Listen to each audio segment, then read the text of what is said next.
Hello Peter, Peter Blight from Stellar Resources, SRZ on the ASX. Thank you for coming along to Canary Networks today. Tell me about you, tell me about the team you've got, and tell me about why the opportunity you've got in your hands is so exciting right now. Well, Stephen, I've been with Stellar for about 8 years. We've got a good group of people, a lot of experience in the board, and we've identified one of the best undeveloped tin projects in the world. So we're very excited about where we're going to go with this project. It's got some real advantages, and the people we've got, which are often local people working on the project, are really going to bring this through to production. So this opportunity is in Tasmania, so it's a local play, and you talk about high grade. Tell me about Tasmania, tell me about high grade, and tell me about the recent announcement you put out with the Tasmanian government, because I think for a lot of people that will be a key investment trigger. Well, Stephen, I think two of the real competitive advantages of this project are, one, that it's in the Tasmanian mining district, so all the infrastructure for a project is there, and I just can't think of a better place to actually start a new mine. So if you compare, say, the infrastructure cost for this project, it's quite low. It's probably $1 million or a bit less. Some of the other projects, say some of the African projects, for example, you're spending tens of millions of dollars on infrastructure. So we have a great advantage. We're next to Zeehan. It's a mining town, a lot of support from the local people.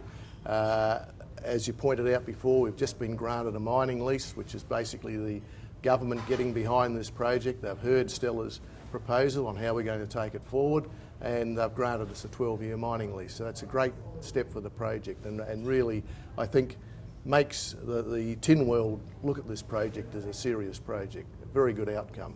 So given that journey, what are the key milestones over the next, 6, 12, 18, 24 months? Because investors have different appetites for risk. What are those milestones that they should be looking out for to make their choice as to when to join in this potential? Well, the main focus is that we're going to ramp up the drilling on the project, starting in around March. So once that gets underway, there'll be results coming out from that program. Our focus with the drilling is to identify higher grade zones within the main deposit. Also, if possible, to expand the mineralised envelope, so add more tonnes as well as grade, and then drill the deposit up into an ore reserve category so we can complete a definitive feasibility study. So there'll be lots of news related to the drilling program and all the activities around that, the metallurgical testing work, the environmental processes that we need to go through.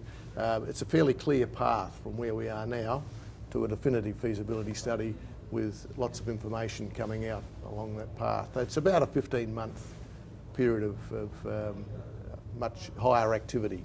Okay. And as a management team, because we all have risks in any business, but particularly in this early stage in mining, there are risks. What are you focused on? What are the things that you are trying to make sure don't happen, that you manage so that these opportunities do come through in a predictable and manageable way? Well, I think understanding how we can get this project into production quickly at low capital cost. We've done a lot of work with the management team focusing on how we can do that. We've come up with a fast start process for achieving that outcome.